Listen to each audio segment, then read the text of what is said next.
তোমাদের আসন্ন 2025 সালের যে মাধ্যমিক পরীক্ষা হবে সেই মাধ্যমিক পরীক্ষার জন্য পশ্চিমবঙ্গ মধ্যশিক্ষা পর্ষদ বিনামূল্যে একটি টেস্ট পেপার তোমাদের দিয়েছে বা বিতরণ করেছে। সেই টেস্ট পেপার থেকে আজকে আমি তোমাদের কিছু সমাধান করাবো। তোমরা প্লেলিস্টে গিয়ে দেখবে যে ওখানে পর্ষদ টেস্ট পেপার 2025 বলে আমি একটি নতুন প্লেলিস্ট তৈরি করে দিয়েছি। তোমরা স্কুল বোর্ডের সমস্ত টেস্ট পেপারের সমাধান ওখানেই পাবে, আর মাদ্রাসা বোর্ডের আলাদা করে পাবে। ঠিক আছে, ওদের প্লেলিস্ট আলাদা, তোমাদের প্লেলিস্ট আলাদা। আর কমেন্ট বক্সে যে হোয়াটসঅ্যাপ গ্রুপটা থাকবে সেই হোয়াটসঅ্যাপ গ্রুপে যুক্ত হয়ে যেও, যাতে সমস্ত ইনফরমেশন সমস্ত পিডিএফ ওখানেই তোমরা পেয়ে যাবে। তাহলে চলো আজকে আমরা 7 নম্বর সেটটি সমাধান করি, অর্থাৎ পেজ নাম্বার কত 141 পেজ দেখতেই পাচ্ছ তোমরা এখানে কোনায়। আজকে আমি 141 নম্বর পেজের সমাধানটি করব। তার আগে জানিয়ে দিই, অবশ্যই এখানে আমি 2 নম্বরের সমাধানগুলোই করছি, আর তার সাথে ব্যাখ্যাগুলোর উত্তর দেওয়া নেই, সেই জন্য ব্যাখ্যাগুলোর উত্তরও করিয়ে দিচ্ছি। ঠিক আছে, আর এখানে তোমরা যারা চ্যানেলটিতে নতুন অবশ্যই চ্যানেলটি সাবস্ক্রাইব করো। অনেকজন চ্যানেলটি সাবস্ক্রাইব করে না, কিন্তু সাবস্ক্রাইব করলে আমাদের কি হয়, ভিডিও বানাতে একটু ভালো লাগে, ভিডিও বানাতে উৎসাহ পাই, তাই তোমরা সাবস্ক্রাইবটা করে যেও। তাহলে এখানে বিবৃতির 1 নম্বর, যদি আমরা বিবৃতিটা দেখি, যে ভারতের উপনিবেশিক ব্রিটিশ সরকার অরণ্য আইন প্রবর্তন করেছিলেন। কেন অরণ্য আইন প্রবর্তন করেছিলেন, তার কারণ হচ্ছে ব্যাখ্যা 3, ব্রিটিশ সরকার নিজেদের স্বার্থে অরণ্য সম্পদ ব্যবহার করতে চেয়েছিলেন। তাহলে ব্যাখ্যা 3টি হয়ে যাবে উত্তর। 2 নম্বরটি হবে, দেখো, হ্যালহেড তার বাংলা ব্যাকরণ গ্রন্থ লেখেন এদেশীয় ইংরেজ কর্মচারীদের বাংলা শেখাবার জন্য। তার কারণ হচ্ছে ব্যাখ্যা 3, কারণ এদেশে বাণিজ্য ও প্রশাসন চালাবার জন্য ইংরেজ কর্মচারীদের বাংলা ভাষা আয়ত্ত করা প্রয়োজন ছিল। তাহলে 3 নম্বরটি হয়ে যাবে উত্তর। পরবর্তী দেখো, গান্ধীজি জমিদারদের বিরুদ্ধে কৃষক আন্দোলন সমর্থন করেননি। কেন সমর্থন করেননি, তার কারণ এই উত্তরটিও হয়ে যাবে ব্যাখ্যা 3, গান্ধীজি শ্রেণী সংগ্রামের পরিবর্তে শ্রেণী সমন্বয়ে বিশ্বাসী ছিলেন তাই। 4 নম্বর দেখো, স্বামী বিবেকানন্দ বর্তমান ভারত গ্রন্থটি রচনা করেন। অনেকবার পেলাম এই ব্যাখ্যাটি, তার উত্তর হচ্ছে এটিও ব্যাখ্যা 3, তার উদ্দেশ্য ছিল স্বাদেশিকতা প্রচার করা। চলো এবার আমরা 2 নম্বরের প্রশ্নগুলি দেখে নিই। তাহলে 2 নম্বর প্রশ্নগুলি এখানে তোমরা অবশ্যই দেখতে পাচ্ছ, 2 নম্বরের প্রশ্নগুলি সব রয়েছে। আমি আমার পিডিএফে তুলে নিয়েছি প্রশ্নগুলি, এবং উত্তরগুলি খুব সুন্দরভাবে সাজিয়ে গুছিয়ে করা আছে। তোমরা সুন্দরভাবে দেখে নাও, একবার শুনে নেবে প্রথমে, তারপর লিখে নেবে ভিডিওটি পজ করে করে। ঠিক আছে, চলো দেখো প্রথম প্রশ্ন ওখানে কি ছিল, আধুনিক ভারতের ইতিহাস চর্চায় উপাদান হিসেবে সরকারি নথিপত্রের সীমাবদ্ধতা কী। কতটুকু লিখতে হবে না লিখতে হবে আগে শুনে নেবে, বা কোনটুকু লিখতে হবে। যদিও আমি এখানে এক্সট্রা 2-1টা কিছু দিয়েছি, যে কোনটা লিখতে হবে না হবে সেটাই বলে দেবো আমি, এটাই শোনার জন্য বলা। প্রথমে 1 নম্বর দেওয়া হয়েছে, দেখো, যে বেসরকারি নথি বা সাহিত্য বা আন্দোলনকারীদের জীবনস্মৃতি বা মুখের কথার মাধ্যমে সরকারি নথিপত্রগুলির বর্ণনা যাচাই করা প্রয়োজন। 2 নম্বর, সংবাদপত্রের প্রতিবেদন বা রচনার সমসাময়িক ঘটনার বর্ণনা পাওয়া যায়, তাই এইগুলি থেকে সরকারি নথির তথ্য যাচাই করা উচিত। 2 নম্বর, চলো, যে ভারতের জাতীয়তাবাদের ইতিহাসে 1911 সাল কেন গুরুত্বপূর্ণ।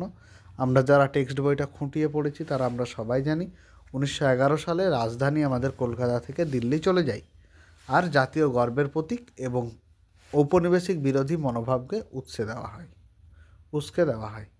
3 নম্বর প্রশ্ন পরীক্ষা অনেকবার এসেছিল, যে আত্মজীবনী ও স্মৃতির কথা কী। তোমরা দেখো, তার আগে অবশ্যই তোমরা প্রশ্নগুলি আরেকবার ভালো করে দেখে নেবে।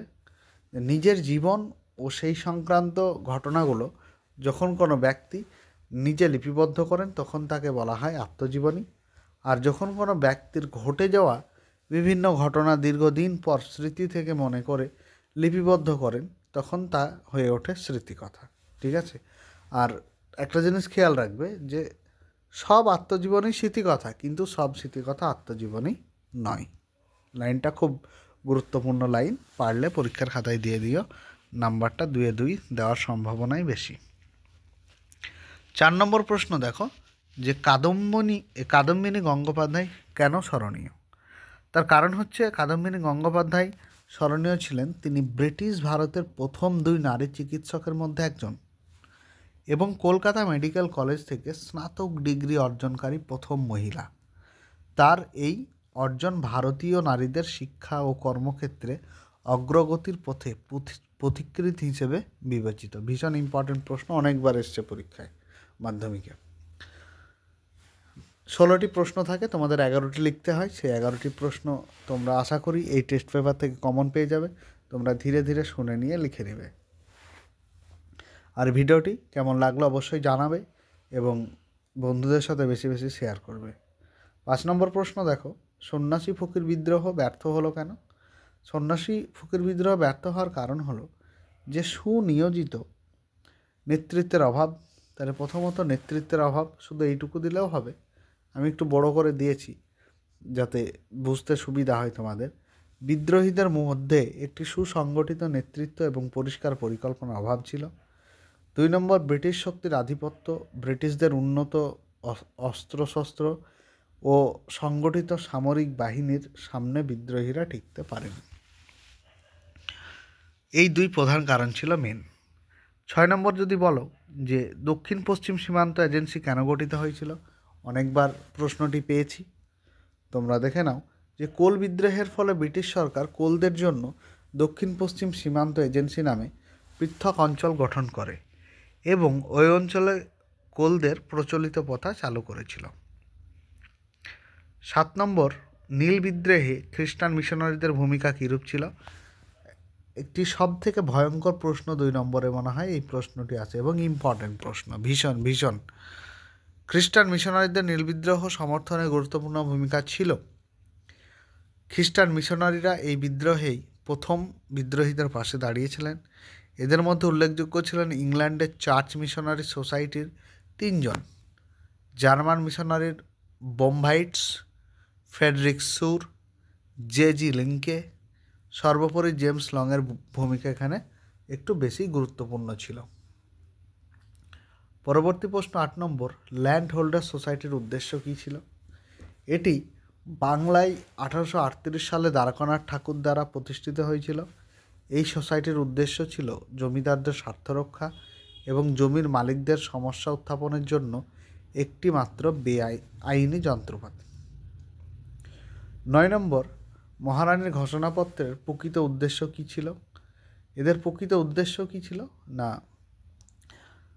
প্রথমত প্রত্যেক ভারতবাসী ধর্মীয় স্বাধীনতা ভোগ করবে, এটা একটা গুরুত্বপূর্ণ পয়েন্ট। দ্বিতীয়ত সত্যবিলোপ নীতি পরিত্যক্ত হবে, মানে বাদ যাবে আর কি। 10 নম্বর প্রশ্ন, চার্লস উইলকিন্স কে ছিলেন? এক কথায় লিখলে একই পাবে, একটু যদি চার্লস উইলকিন্স সম্বন্ধে কী কী করেছিলেন এবং তিনি কে ছিলেন এটা যদি লেখো তাহলে 2-2 পাওয়াটা খুবই ইজি ব্যাপার। চার্লস উইলকিন্স একজন প্রাচ্যবাদী পণ্ডিত এবং বাংলা হরফ বিশেষজ্ঞ ছিলেন। তিনি বাংলা মুদ্রাক্ষর খোদাই ও অক্ষর ঢালাইয়ের কাজ শুরু করেছিলেন। তিনি এই কাজ শুরু করেছিলেন পঞ্চানন কর্মকারের সহায়তায়, আর তার তৈরি বাংলা মুদ্রাক্ষরের মাধ্যমে হেলহেড বাংলা ব্যাকরণটি বইটিতে বাংলা মুদ্রণ ব্যবস্থা করেছিলেন। আর তিনাকে বাংলার গুটেনবার্গ নামে বলা হতো। শর্ট প্রশ্ন আসতে পারে, বাংলার গুটেনবার্গ নামে কে পরিচিত? তাহলে এটা তোমাদের আসতে পারে। 11 নম্বর প্রশ্ন দেখো যে ঔপনিবেশিক শিক্ষা ব্যবস্থা ত্রুটিপূর্ণ কেন ছিল? ত্রুটিপূর্ণ ছিল তার অনেক প্রধান কারণ ছিল, তার মধ্যে 2টি কারণ খুবই গুরুত্বপূর্ণ, যে এই শিক্ষা ছিল সম্পূর্ণ সীমাবদ্ধ শিক্ষা ব্যবস্থা। ঠিক আছে। পরবর্তী 2 নম্বর দেখো যে ঔপনিবেশিক শিক্ষা বিস্তারের মাধ্যম ছিল স্বাভাবিকভাবে ইংরেজি ভাষা।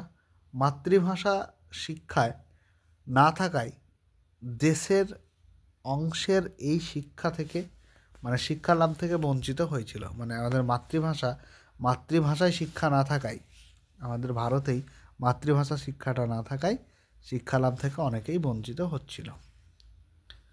12 নম্বর, আল্লুরি সীতারাম রাজু কে ছিলেন? এটা রিপিট প্রশ্ন, তোমাদের মাধ্যমিক অনেকবার এসছে, আবারও দিয়েছে যে 1897 সালে তিনি জন্ম নেন এবং 1924 সালে মারা যান। এনার অন্য নাম ছিল রামচন্দ্র রাজু। নামটা খেয়াল রাখবে, কি নাম ছিল আরেকটা, রামচন্দ্র রাজু।